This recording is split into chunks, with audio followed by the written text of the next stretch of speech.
Greetings, people of Earth. My name is Troy Gonyea, and I would love for you to write to me. And I tell you, if you write to me, you take the time to do it, I'll write you back.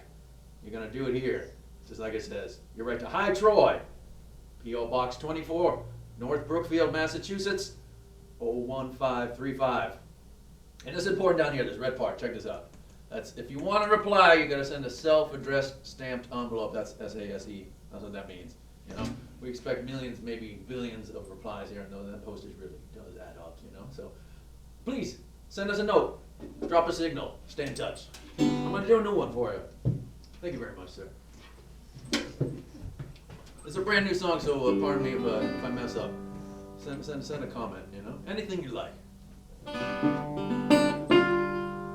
This one's called "Let's Pretend There's Nothing Wrong," and I got a new album coming out this year called what's it called? Send a Midnight Signal. That's what it's called. It's not out yet, so you know. It's called "Send a Midnight Signal." This is gonna be on it. That make me laugh.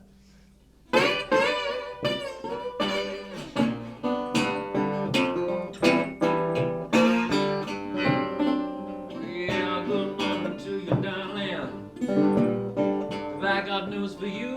I've been up all night thinking, and our troubles they are through. It's all so simple.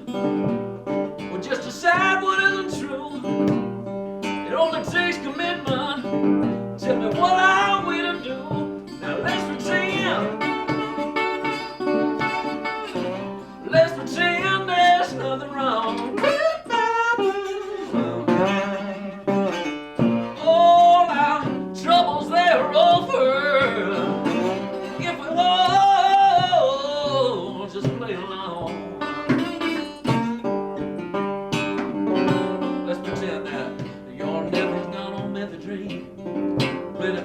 Just 67 pounds, and we're all millionaires. You know, our luck's just temporarily down. Let's pretend.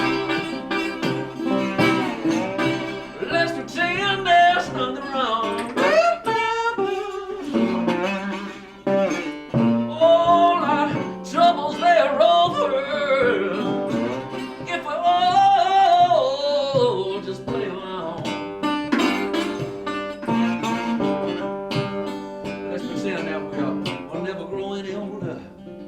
We've got all the time we need, and that music's just as good coming from some computer screen.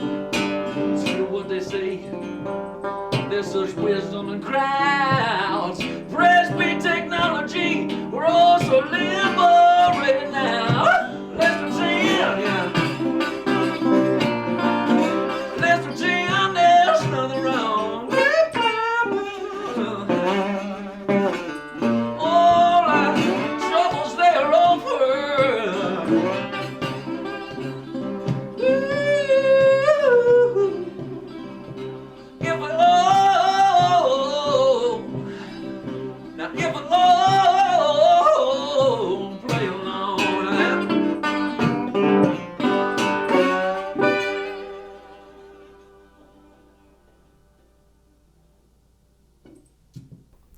Well, today here we are at Don Odells with I don't know if I should say a local legend or not, but he sure is one of the fine guitar players who has come out of the Massachusetts scene, and that's Troy Gonyea. Troy, welcome. Thank you. Yes. Good. Hey, it's good to have you here, man. It's great to be here. Thank you for having me. It must be tough because, you know, you guys as musicians have had like, what, a year and a half off? It has. You kind of have settled into it a little bit. I mean, you know, it's little different stages where you go, is this going to happen? And oh yes, it's happening too. Yeah. Hey, what is a very creative guy who you know makes his living on stage? What's the job description for the last? It's been months? Sort of going internal, right? I mean, you don't have the gigs, the shows, the touring. Mm-hmm.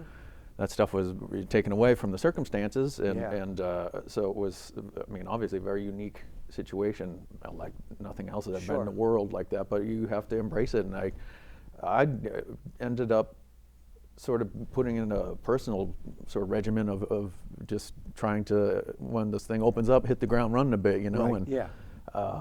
work on songwriting and that kind of stuff. And I was doing that daily, and Good. real good base of material really for a few records worth of stuff. And we being my band, Right. and where I sing and play guitar, just did a couple days in the studio, so we have a brand new record Nice. that we're excited to have. Good. We're mixing it currently. Yeah. So we're hoping to have that out this year. But I mean, that's what we were doing. It was really a year of seeing if, you know, because when you get the hindsight now, when you know it was going to be 15 months or whatever Right. it was, but at the time it was, you check in a month and check in a month, and it was book a bunch of things, and And it then was iffy, and then they cancel and Yep. book a bunch of stuff and cancel, and Yeah. so it was when I can you don't have imagine. the hindsight advantage, it was sort of, well, we'll take it a step at a time, you know. Yeah. But it ended up being a very fertile kind of period, you know. Yeah. So Would you say, I mean, as I've looked back, I know you were starting and you know, cutting your teeth back in the 90s when it was a wide open scene all over the world.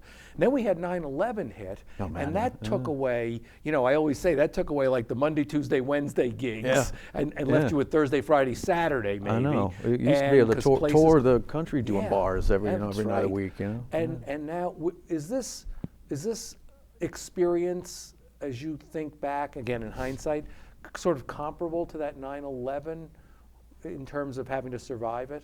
Well, yeah. I mean, I don't know. Again, we're in the middle of it now. I mean, it's just starting to. I mean, this is end of June 2021. We're doing this, and things are just starting to be on the books and look like they're going to stay a little bit. And so I have some stuff on the books for my group for the summer and into the fall. And it looks like it's staying, but that was kind of the 9/11 thing. I mean, for sure. I mean, that affected all the traveling for a long time. I remember I was with the Thunderbirds at the time, the Fabulous Thunderbirds, and we flew the very first day you could fly again. Right. And that was my memory of the 9/11 thing, and it was lines before you got to the airport. The cars were lined up, and then there were guys with machine guns like directing. That's and, right. You know, and you couldn't. There were people from the beginning of the airport to the gate, one after the other in the line. That you just snaked like that for hours, you know, with your guitar or whatever, you know. So it was. I guess it's the same as you know. We've gone through a period where I have no idea, and this is another one, you know. And as it's starting to open up, you know, and I'm reading on Facebook, certain bands are now starting to travel, but they're also writing, you know, the lines, the ordeal. And I imagine there's clubs that have closed. There are festivals that have now shut down because you know of just. So it must make it a little bit more difficult, but yet also make you be a little more creative as to where the Troy Gonyea band can land. That's right. For sure, it's going to look different when we get back out there. I mean, like you said, we have to see who's still there. You have to see the venues that used to have regular. Probably some, you know, a portion of those won't be there, so you have to reshuffle a bit, you know. But the part of within people that wants music, that wants to get together, that wants to be moved by music being made in the room, you know, that will be there.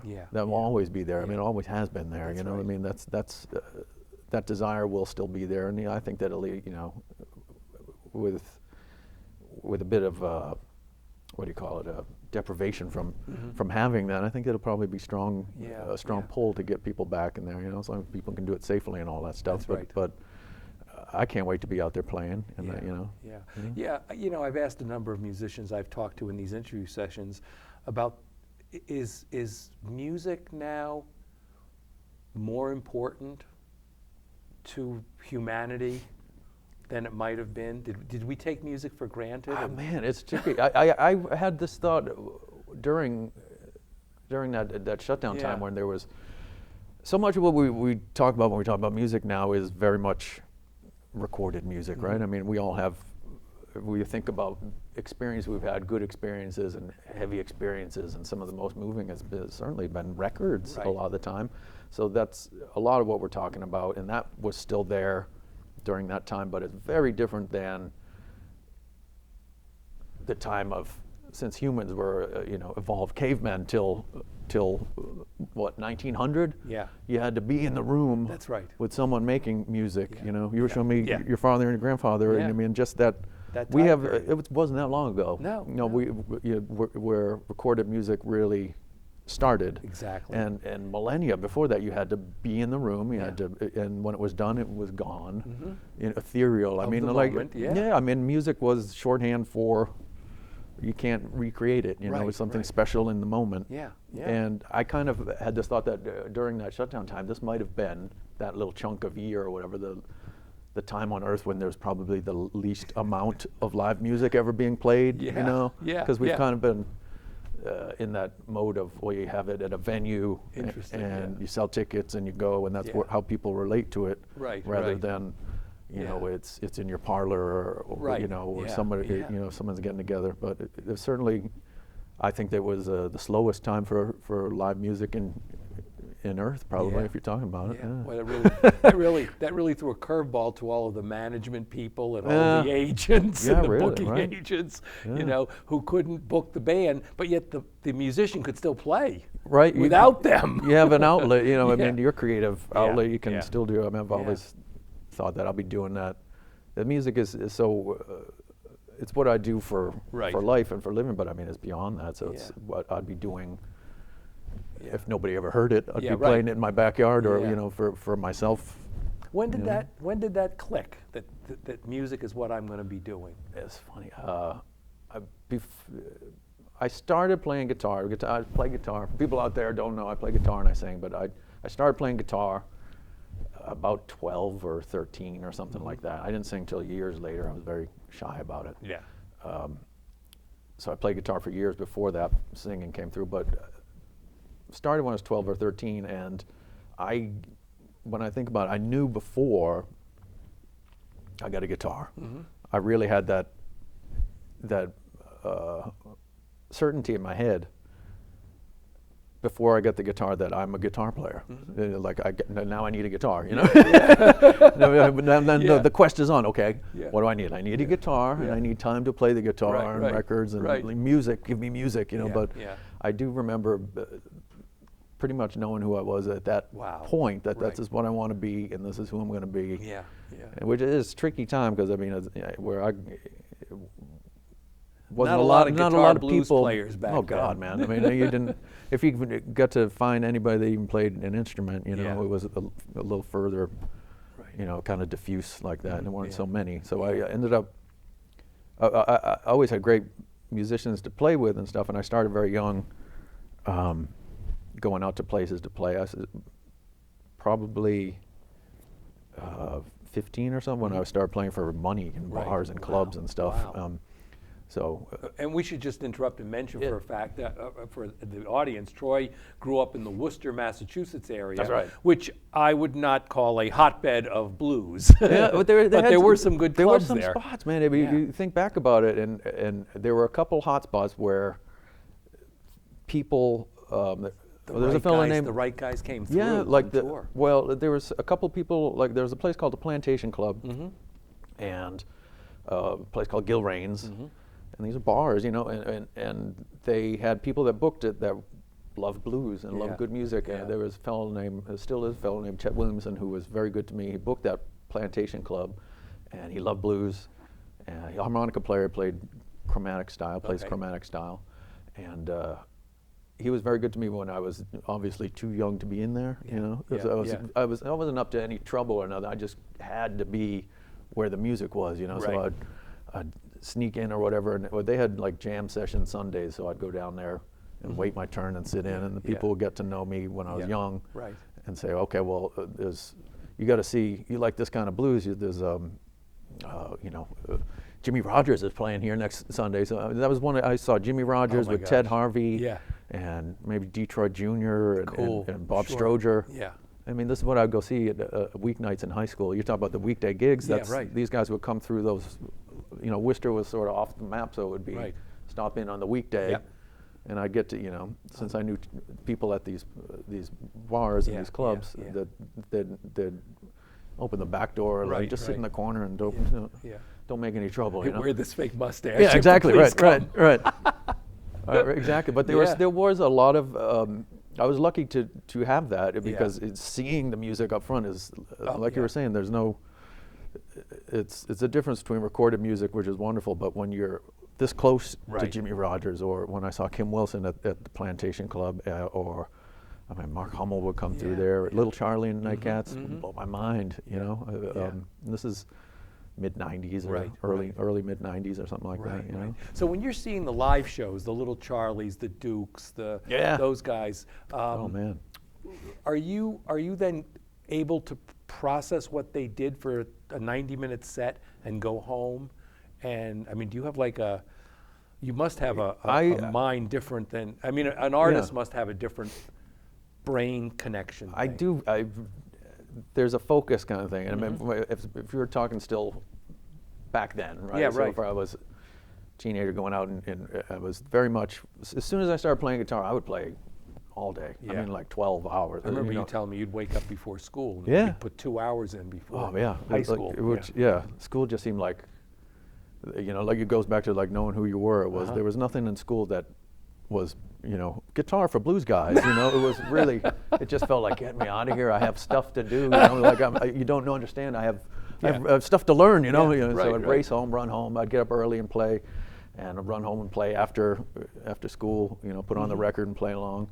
But for sure, I mean, you have to. I mean, you address the internet thing now. We didn't have anything. You had magazines and books, and you had records with liner notes, which to me can't be underestimated. Right. That was huge.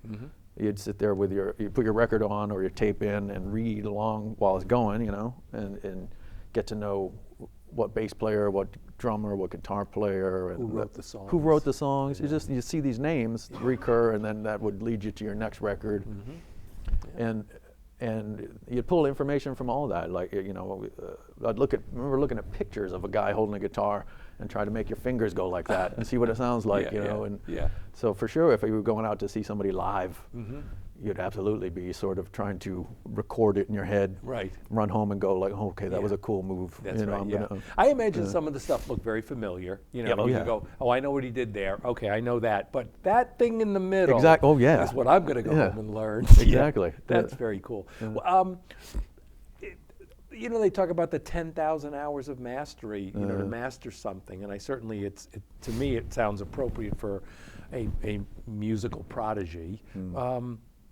When did you think you had accomplished that mastery?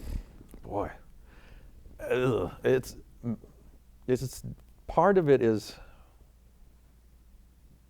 the real compelling part about music is that it is not something that is done, right? It's just always Yeah, yeah. more and more, Yeah. and that's the part. Yeah. The continuing to learn Right. and to hear. I can go back to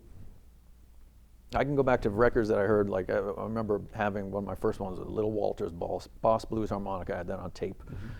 I used to save up my lunch money for the week, right? And because lunch was only like the end of the day, and you could just go home an hour later and eat lunch. So I would save the lunch money, and at the end of the week, go to Strawberries and buy a tape or something, you know. Yeah, yeah.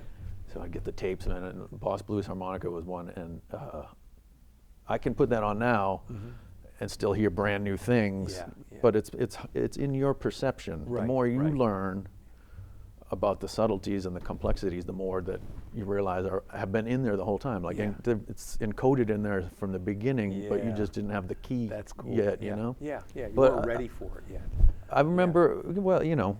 And I don't mean that you are not continuing to learn when I said mastery. Oh, of course. I sort of was thinking like the mastery where you could then say to yourself, okay, I'm ready now to go to begin my career. Yeah. You know? I was dying to do it. It's just from as soon as I got a guitar, I wanted to play all day. People to play, and that's just hours and hours. And so it was the exciting part back then. If you're talking about your first experiences, would be to get out on stage and Yeah. play with players. And the players I played with were the big players. New England Legends. So they were yeah. they were a little older than me. Yeah. Which is what you want. You want to play with people that are better than you. Yeah. You know, Yeah. because that's how you Yes. ratchet things up. Yeah. And Yeah. and I like to think I was a quick study with that stuff. You know, but because you're always listening and Yeah. wanting to improve everything like Yeah. that. Yeah.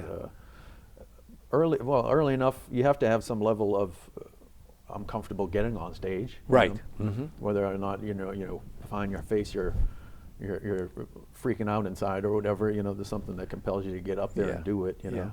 Yeah. Yeah. Yeah, cool. I want to move along because Yeah. everybody, I'm sure, wants to hear you were the guitarist in the Fabulous Thunderbirds That's for right. about 4 years. Yeah, yeah. Traveling the road with Kim Wilson and that. That's right. How does a kid from Worcester follow Kid Ramos? Kid Ramos, yeah. And Yeah. Nick Kern. No, Nick came a little later. He was a little later. He Yeah. was sort of, I came knew, in with Kirk. Nick and Kirk were officially in there after me, but we all knew each other at the Yeah, same time. And it's strange. I think I was talking to Molly about this. I try to go in my head, but I'm not particularly linear with the time. Right. You shoot Yeah. back and go, okay, well, let's think about the past, but there was a lot going on then, so it's hard for me to say, Yeah. oh, this person came Right, first right, and all right, that, right. as it was all sort of at once. And I was Yeah. playing, I first played with Kim in his solo group, That's right, the blues where band. the blues Yeah, band. Yeah. So, and in that group, it was me and Kirk. That's right. Yeah. And there were occasional gigs when I was in the Thunderbirds where Kirk would come guest, so it would be two of us on guitar Yeah. once in a while. Yeah. But So how do you get the gig with the Thunderbirds? oh man, I know. Well, I've been playing with Kim in his solo group, and How did you get I that I one? met Kim through Jerry Portnoy. Oh yeah. Jerry's always been awesome to me. Jerry's lived in Massachusetts. He lives on the Cape now, but at the time he was in like Watertown. And I was in late '90s or something like that, post high Yeah, school yeah. era or something like that, playing with Jerry. And the group I was in would back Jerry up. I was in this group for a little while called Evening Sun, right? It was with Killer was my first real. We play Yeah, heavy yeah, blues yeah. band. Like it was that's all I wanted to do. So we finally got that with Dave Clark on bass, Dave Armstrong on drums, and Ronnie Sloan playing harmonica and singing. I didn't sing yet. And those fellas knew Jerry. I think Dave Clark had played in Jerry Portnoy's band, Okay. the Streamliners, Yeah. for a little while. Brian Templeton and Yeah. Oh, and all yeah. them, I think Dave had made the introduction and said, "You got to hear our band, and come down. We're playing Gil Raines." And so Jerry came down and heard us, and he really liked it and sat in. And then from then on, we would do gigs backing him up, and Right. and I sort of took that. That group was when I started singing and everything, and branched off with my own group. So I was doing a trio playing blues, fronting my own band, and I backed Jerry up, and we did some touring. And Jerry was great about. Man, he brought me out to do these things in Chicago. They used to do these Muddy Waters birthday Oh, reunions yeah. Cool. at Buddy Guy's Club. Oh wow. So this is the first time I'm like on an airplane, Yeah.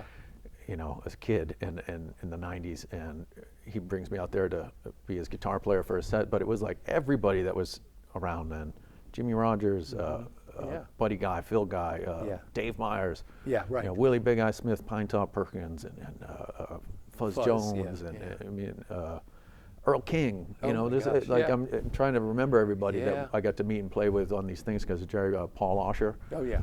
and all kinds of folks, man. So it was through Jerry I met Kim, because they've been good friends for a long time. He brought me out to I think the Thunderbirds were playing with the Iron Horse, Yeah. the Oh, one in yeah. Northampton. Yeah. And he got me up to sit in, and it went well, and at the same time, see, it's that non-linear thing, man. Yeah. It's all swirling around. But Yeah, I was yeah. playing, so in about '99 or something, I was just, 20 or around then, I forget. And I was playing in James Harmon's band. Oh wow. I That's moved out cool. to moved out That's to right. You did move out to LA. moved out to LA for a little while. Yeah. And that's where I met Kirk. That's right. Okay. Kirk came out to a gig. I was playing with James Harmon and Johnny Dyer. Yeah. And during the set break, he came up to me and he said, "Hey, man, Kim wants to talk to you this week. We got a gig, this weekend. Can you make it? And it was like, we had just decided. I was out there with a piano player, a friend of mine, and we had just decided, well, we've got to move back to Boston. Yeah. So I told him, we're going back tomorrow. And he said, well, give me your number, and I'm going to give it to Kim. Yeah. So this is Kirk Fletcher, man. Yeah. And so I didn't know if I'd hear anything more of it, and moved back home to here, to Massachusetts. And a week or so later, or whatever, the phone rang, and this is Kim Wilson. And he was great. He's great on the phone, man, chatting and all that stuff. So we chatted on the phone, and he said, I heard you got a good band out there. He said, we should do some gigs. So I said, yeah, let's do that. Yeah. So he would come out with Kirk. Right. And we'd do little tours around New England with my group, and me and Kirk on guitar. Yeah, I got pictures of all that. Yeah, you guys played I know, the Hungry right? Tiger. Hungry Tiger, yeah. And then that just morphed into playing for the T-Birds? Pretty much. I mean, Kim was very busy at the time, so it was also that's exactly what I wanted to do at the time, and it was a dream come true kind of stuff, man. I wanted to play that kind of blues. Yeah, right. That music, and I wanted to play all the time. Yeah. Just a guitar and a suitcase, and let's go. Right. And that's what we were doing. So it was phenomenal. I got to play. I was playing with Richard Innes and Larry Taylor and Gene Taylor. Yeah.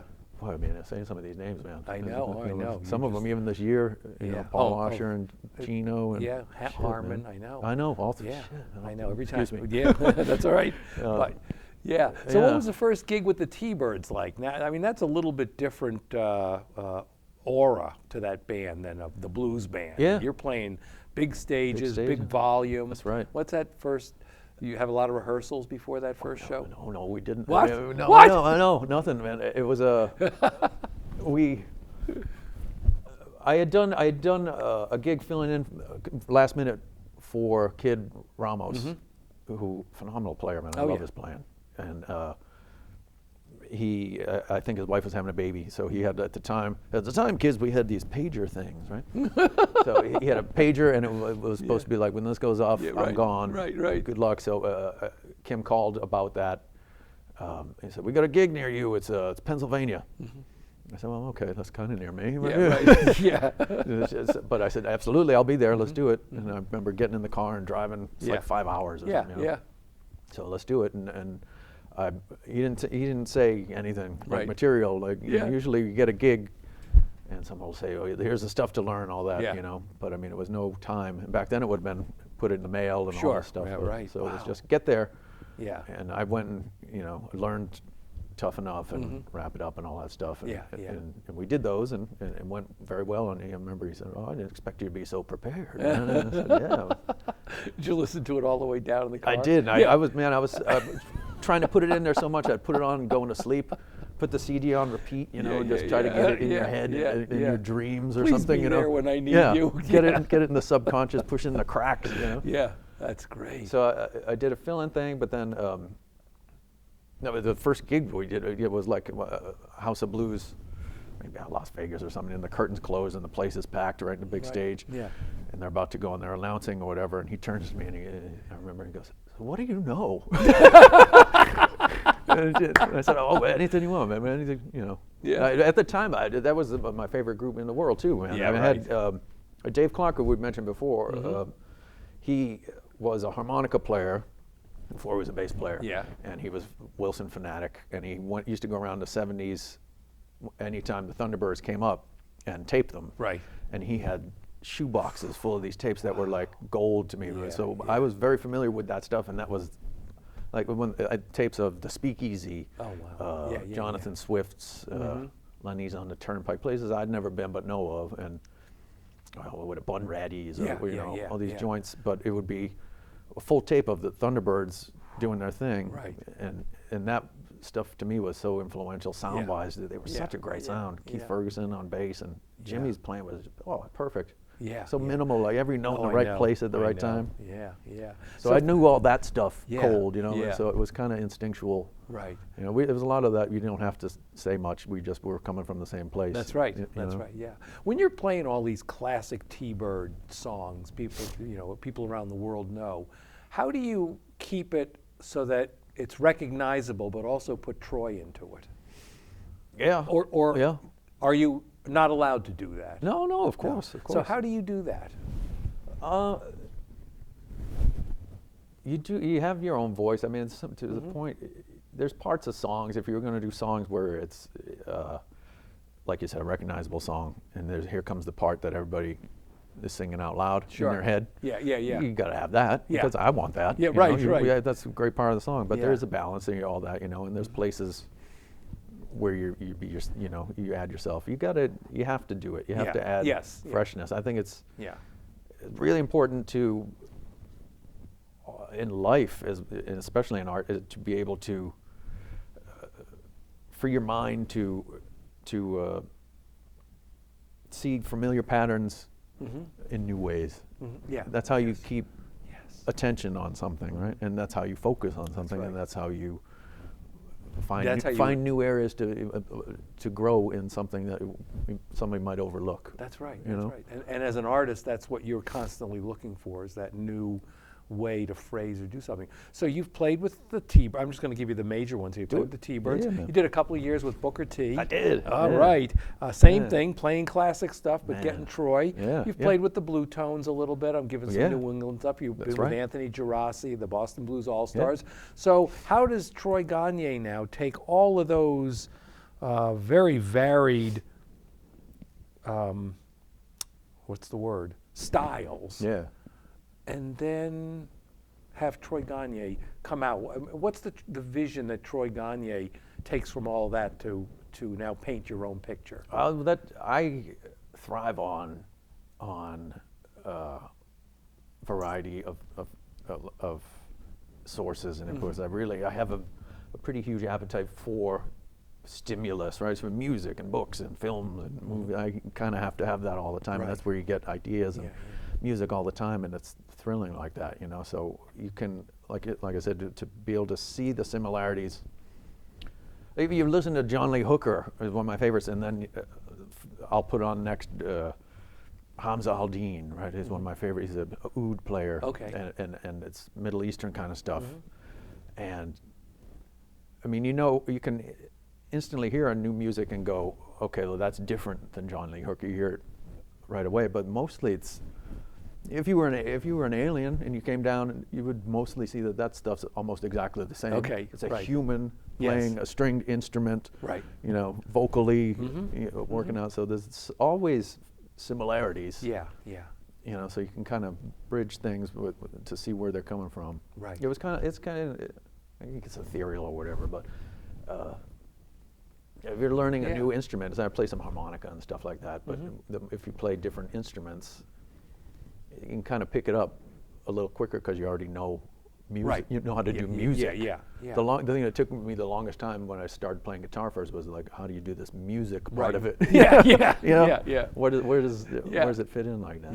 Yeah. But you do, I hope I have my own style. I really think so. But it's a lot of blend of things. Yeah. So as you're now moving and you're doing this music thing, and you've got your own band for a number of years too, how do you put your voice together with the guitar? How does that happen? Yeah, that it took me some years, but then it's always what attracted me to music, even if not consciously at first.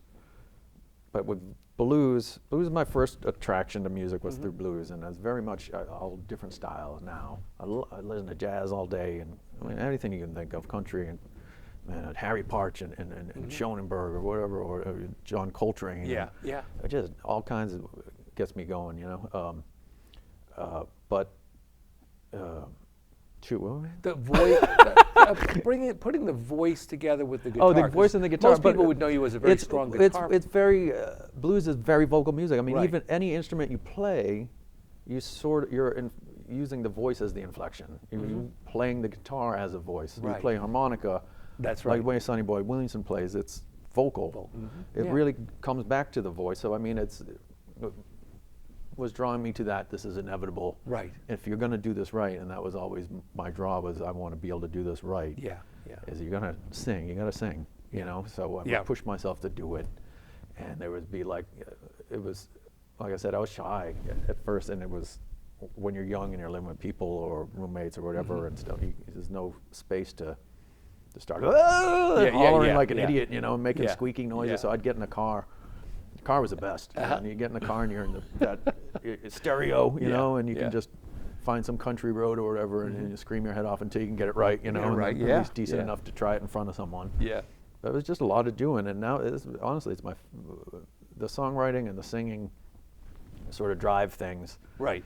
You know, once you get the songwriting world, I mean, that's almost like cheating, man, in the best way. You get to just design your own world and your own laws of physics, where the things you're good at are what is going on in the song. Sure, you know? sure, yeah. But the voice thing is, it really is at the center of the sound. All that music I dig, you know. Yeah. So really, you know, you've got three things going. You've got the singing, got the songwriting, and then the guitar. Would you say you're working hardest on songwriting at this point? I suppose I do play all.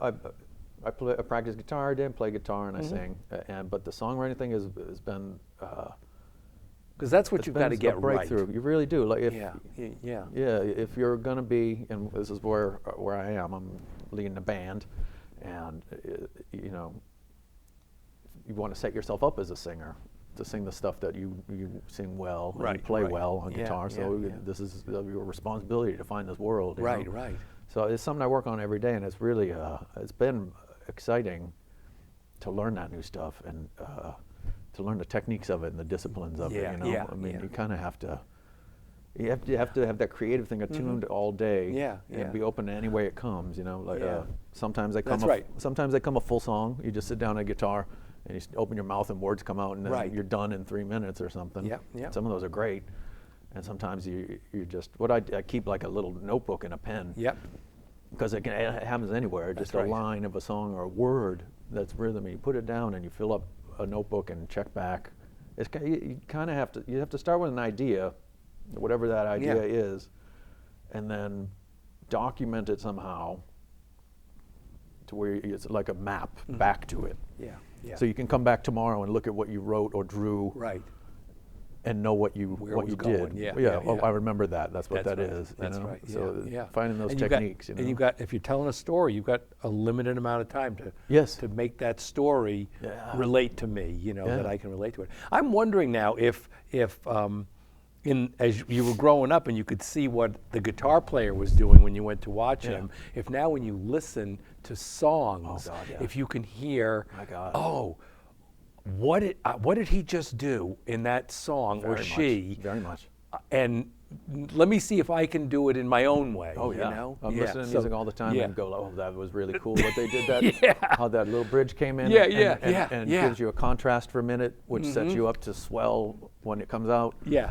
All my ears are tweaked to that all the time. That's very cool. In different ways. And you'd be open to it in music that you wouldn't sometimes give a second thought, but then if you're listening and with that ear in mind, you go, oh, that's pretty brilliant songwriting kind of craft, like you said, you know. Like Ray Davies said, I mean, from the Kinks, man, and he said that 3-minute pop song, when people look back, you know, 100 years from now, will be really one of the main art forms.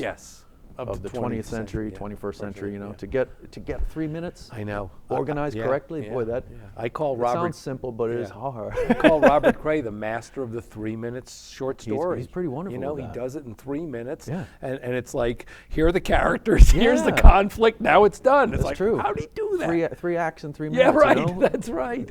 That's very cool. Yeah. No, this is great, Troy. I mean, I love talking. I love hearing this. We're just about out of time right now. Oh, well, I got you a present, but it's too late. Let's see. Let me see this. Oh no! Can you pass it to me? All right, thank you. I don't know if you might already have one of these, but you know. I do not have one of these. No, okay. You get that, Ryan? Yeah. I mean, if they go good in pairs. If you already have one, I don't have one.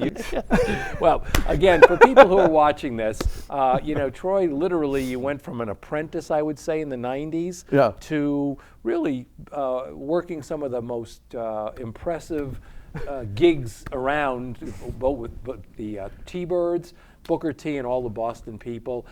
Check this guy out. His stuff is very cool, and he is a very imaginative, creative guitar player. Thank you, Art. And listen to all the names that he mentioned here, and then run to Google to find out who some of these people are. So once again, Troy, thanks so much. Thank you. This is a very good time, man. Absolutely. Time well spent, my friend. You bet.